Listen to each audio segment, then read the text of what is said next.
Burt Lancaster finalmente quebra o silêncio. Em entrevista a Chuck Connors, Burt Lancaster nasceu. Burton Stephen Lancaster em 2 de novembro de 1913, na cidade de Nova York. Ele cresceu nas ruas difíceis do East Harlem.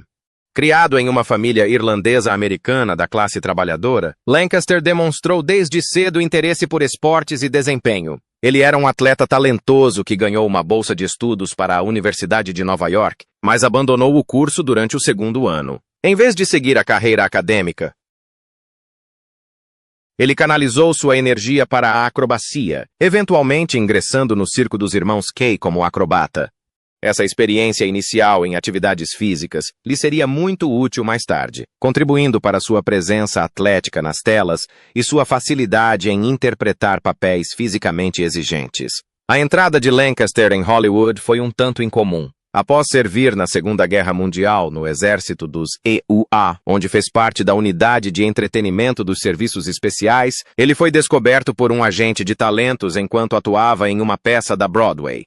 Seu primeiro papel no cinema foi em 1946, quando estrelou em Os Assassinos, ao lado de Ava Gardner. O filme, um noir sombrio e elegante baseado em um conto de Ernest Hemingway, foi um sucesso instantâneo e catapultou Lancaster ao estrelato quase da noite para o dia. A partir daí, ele se tornou um galã requisitado, conhecido por sua beleza marcante, olhos azuis penetrantes e carisma inegável.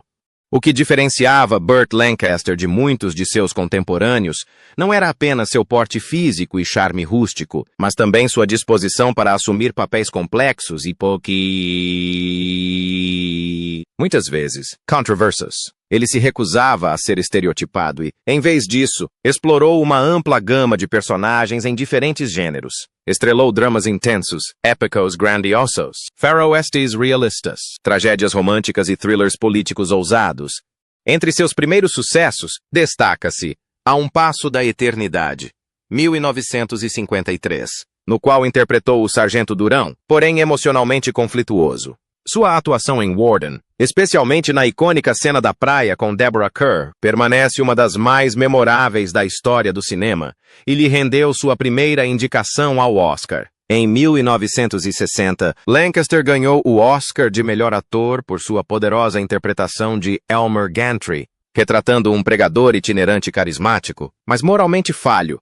O papel representou uma mudança em relação aos seus personagens heróicos anteriores e demonstrou sua versatilidade como ator dramático. Ele foi igualmente aclamado por seus papéis em filmes como O Homem de Alcatraz, 1962, O Leopardo, 1963 e Atlantic City, 1980, este último lhe rendendo sua quarta indicação ao Oscar. Sua atuação em Atlantic City como um gangster decadente e envelhecido, lutando para encontrar relevância em um mundo em rápida transformação, foi considerada um triunfo tardio em sua carreira e consolidou sua reputação como um dos melhores atores de sua geração.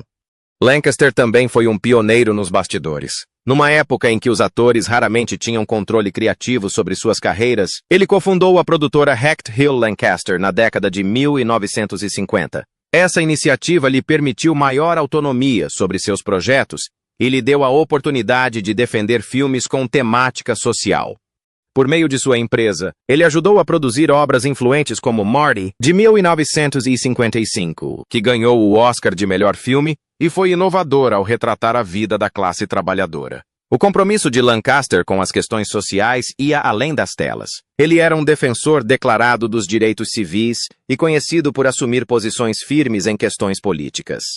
Ele participou da Marcha sobre Washington em 1963, criticou o macartismo e apoiou diversas causas progressistas ao longo de sua vida. Lancaster continuou atuando até o final da década de 1980 e início da década de 1990, emprestando sua seriedade a papéis na televisão e no cinema. Sua última aparição no cinema foi em Campo dos Sonhos, 1989, onde interpretou Moonlight Graham, um papel pequeno, porém crucial, que evidenciou sua dignidade e elegância discretas.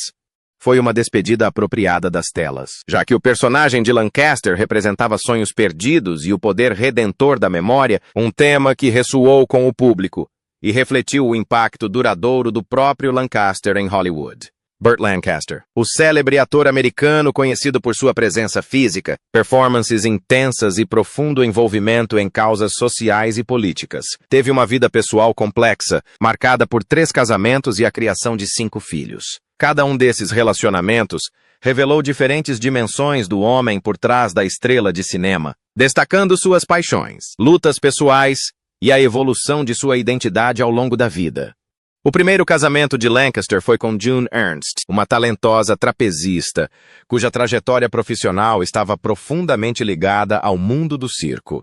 Ernst não era apenas uma trapezista talentosa por mérito próprio, mas também filha de uma renomada artista de trapézio. Os dois se conheceram no início da carreira de Lancaster como artista circense.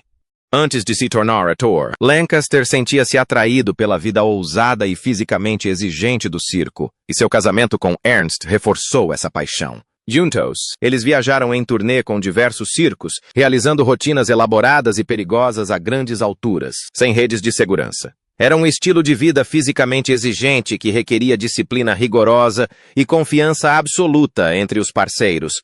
O relacionamento deles, tanto pessoal quanto profissional, floresceu sob as luzes brilhantes e as tendas de lona do circuito circense itinerante. No entanto, à medida que as ambições de Lancaster começaram a se voltar para a atuação e o trabalho no teatro em Nova York, começaram a surgir rachaduras no casamento. No final da década de 1930, o casal se separou, embora, segundo relatos, ainda estivessem legalmente casados por mais alguns anos.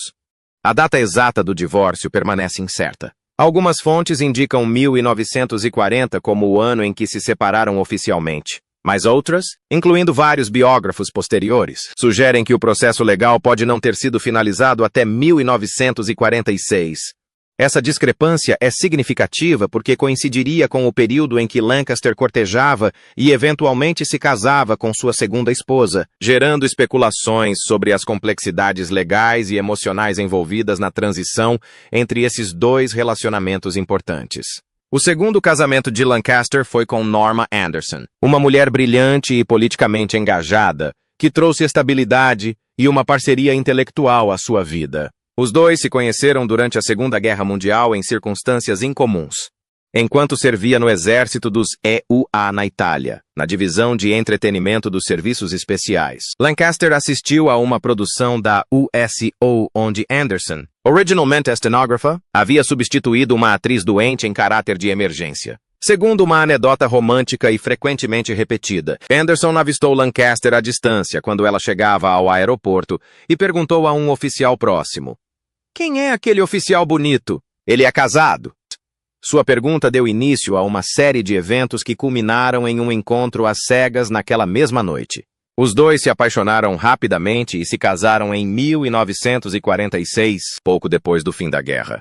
Norma não era apenas a esposa de uma estrela de cinema. Ela era uma ativista comprometida, apaixonada por engajamento cívico e justiça social. Membro vitalícia da NAACP, dedicou-se a causas que iam desde o direito ao voto até a igualdade racial.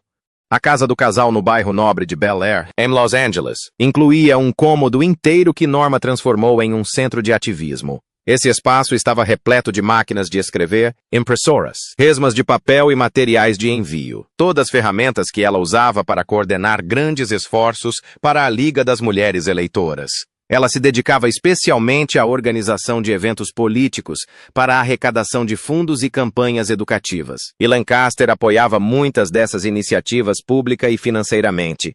Num dos momentos mais marcantes do seu ativismo conjunto, o casal organizou um evento beneficente em sua casa para o Dr. Martin Luther King Jr. e a Conferência de Liderança Cristã do Sul, SCLC, em preparação para a histórica Marcha sobre Washington por Empregos e Liberdade de 1963. Este evento refletiu o compromisso compartilhado do casal com os direitos civis, numa época em que tal luta ainda podia ser controversa, especialmente na indústria do entretenimento. Juntos, Burt e Norma tiveram 5 filhos, e cada um seguiu o seu próprio caminho, moldado pela combinação da criatividade, do ativismo e da fama dos pais. O filho deles, Bill Lancaster, tornou-se ator e roteirista, sendo mais conhecido por escrever o roteiro de Os Bad News Bears, 1976, e por trabalhar com o diretor John Carpenter em O Enigma de Outro Mundo, 1982. James, outro filho, optou por uma vida mais reservada. A filha, Susan, manteve um perfil discreto, enquanto Joanna trabalhou nos bastidores da indústria do entretenimento como produtora de cinema. A filha mais nova, Sigal, pronuncia-se Sheila, herdou o espírito ativista da mãe e ocasionalmente aparecia ao lado dos pais em eventos políticos e causas públicas. Apesar da vida familiar vibrante, o casamento entre Lancaster e Anderson começou a se desgastar com o tempo. As pressões da fama em Hollywood, as frequentes ausências do ator devido às filmagens e sua reputação de casos extraconjugais contribuíram para o aumento da tensão. Em 1966, o casal se separou formalmente e o divórcio foi finalizado em 1969, pondo fim a mais de 2 décadas de casamento. Após a separação de Norma, Lancaster iniciou um relacionamento duradouro com Jackie Bone, uma cabeleireira que trabalhava no set de Os Profissionais, 1966, um de seus filmes de faroeste mais icônicos. O romance foi intenso e apaixonado, mas também notoriamente instável. Bone era conhecida por seu temperamento explosivo, segundo relatos. Exercia uma forte influência sobre Lancaster. O relacionamento deles foi marcado por altos e baixos dramáticos. Um incidente infame ocorreu durante um jantar com o diretor Sidney Pollack e o ator Peter Falk, onde uma discussão entre Lancaster e Bone escalou tão rapidamente que ela supostamente quebrou uma garrafa de vinho na cabeça dele. Apesar de conflitos tão extremos, o relacionamento perdurou por vários anos, alimentado tanto pela dependência emocional quanto pela atração mútua. No fim, não foi a violência, mas sim a divergência espiritual que os separou. Bone passou por uma conversão religiosa durante o tempo em que estiveram juntos, uma experiência que mudou profundamente sua visão de mundo. Lancaster, que se declarou agnóstico ou cético durante a maior parte da sua vida, descobriu que não conseguia conciliar as suas crenças com a fé recém-descoberta dela, e o casal acabou por se separar. No capítulo final da sua vida amorosa, Lancaster casou-se pela 3ª e última vez. Em setembro de 1990, aos 77 anos, casou-se com Susan Martin, uma mulher que o conhecia e com quem trabalhava há vários anos. O relacionamento deles era mais tranquilo e reservado do que os anteriores, oferecendo-lhe companhia e apoio emocional durante seus últimos anos, marcados por uma saúde debilitada. Nessa época, Lancaster já havia superado uma série de problemas de saúde, incluindo uma cirurgia de ponte de safena quádrupla e um AVC debilitante em 1990, que o deixou parcialmente paralisado e praticamente fora dos holofotes. Martin permaneceu ao seu lado durante todas essas dificuldades, e o casamento durou até a morte de Lancaster, em 20 de outubro de 1994. Durante décadas, fãs do cinema e da televisão clássicos americanos especularam sobre a natureza da relação entre dois dos mais icônicos durões de Hollywood, Burt Lancaster e Chuck Connors, ambos conhecidos por sua imponência física, carisma tipicamente americano e presença marcante em cena. Eles construíram carreiras paralelas, porém distintas, durante a era de ouro de Hollywood. Embora seus caminhos tenham se cruzado ocasionalmente na indústria e eles compartilhassem amigos em comum, nenhum dos dois jamais falou publicamente sobre o outro em detalhes. Até agora. Em uma rara entrevista descoberta, gravada nos últimos anos de sua vida, Burt Lancaster finalmente quebrou seu longo silêncio sobre Chuck Connors. O resultado é um vislumbre fascinante do respeito mútuo entre dois homens, complexos e obstinados que se entendiam mais do que o público jamais soube.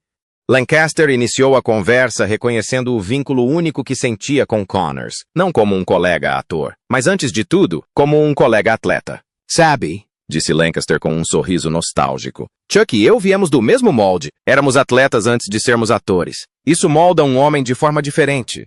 Burt Lancaster havia sido atleta universitário e acrobata de circo antes de se tornar ator, enquanto Chuck Connors ficou famoso por jogar basquete profissional pelo Boston Celtics e beisebol profissional pelo Brooklyn Dodgers e Chicago Cubs antes de fazer sucesso na televisão. Segundo Lancaster, essa experiência física em comum criava uma sintonia tácita entre eles em uma cidade onde a imagem muitas vezes se sobrepunha à garra. Eu o respeitava imensamente, admitiu Lancaster.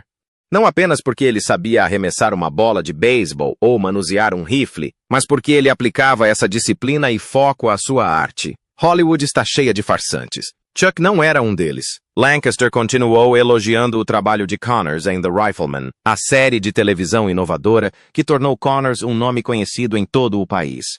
Achei que The Rifleman era uma das séries mais subestimadas da TV, disse Lancaster. Não era só sobre um homem e sua arma. Era sobre moralidade, responsabilidade, criar um filho em um mundo difícil. Chuck transmitiu essa integridade discreta a Lucas McCain. Você acreditava nele. Acreditava que ele podia ser carinhoso com o filho e ainda enfrentar um bando de foras da lei.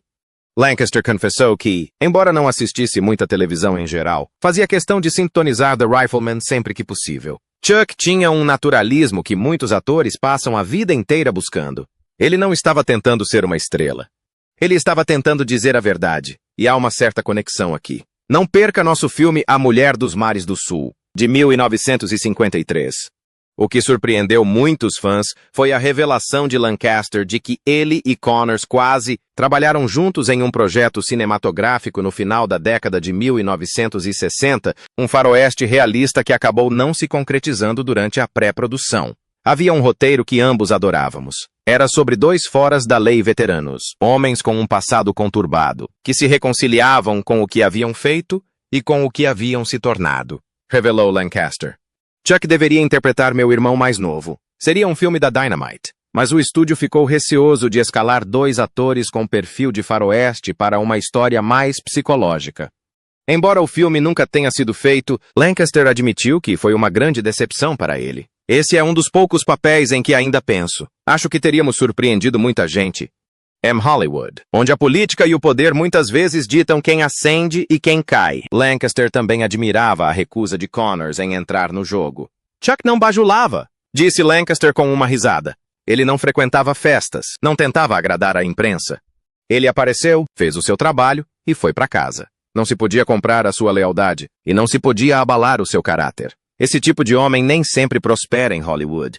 Mas Chuck encontrou seu caminho. Lancaster, que era conhecido por sua forte independência, tendo fundado sua própria produtora e adotando posições políticas que outros evitavam, viu em Connors um espírito afim. Nós dois lutamos para interpretar os papéis em que acreditávamos e não deixamos que os estúdios nos manipulassem.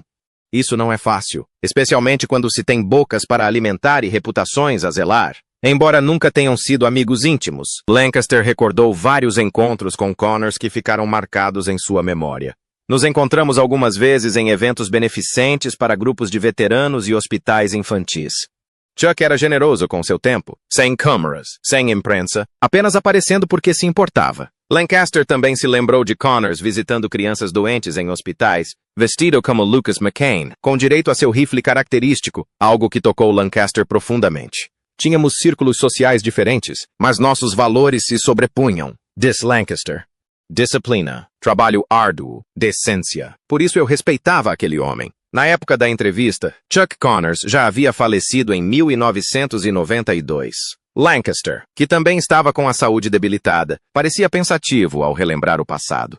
O que há de especial em Chuck é que ele não deixou para trás escândalos ou amargura. Ele deixou para trás personagens que as pessoas amavam e a reputação de ser um bom homem. Isso é mais do que a maioria de nós pode dizer. Com isso, Lancaster fez uma pausa, sua voz suavizada. Gostaria de ter lhe contado tudo isso enquanto ele ainda estava por perto, mas talvez ele já soubesse. Ao quebrar o silêncio, Burt Lancaster revelou não apenas sua opinião sobre Chuck Connors, mas também seus próprios valores e aspirações como ator e como pessoa. Embora os dois não tenham compartilhado os holofotes, de muitas maneiras, seus legados estão entrelaçados, unidos por respeito mútuo, camaradagem silenciosa e um compromisso compartilhado com a autenticidade em uma cidade muitas vezes construída sobre ilusões. Lancaster morreu em seu apartamento em Century City, Los Angeles, após sofrer seu terceiro ataque cardíaco às 4h50 da manhã de 20 de outubro de 1994. Seu corpo foi cremado e suas cinzas foram espalhadas sob um grande carvalho no Westwood Memorial Park, localizado em Westwood Village, Califórnia. Uma pequena placa quadrada no chão, entre várias outras com a inscrição Burt Lancaster, 1913 a 1994. Marca o local. Conforme seu desejo, não houve cerimônia fúnebre nem memorial em sua homenagem.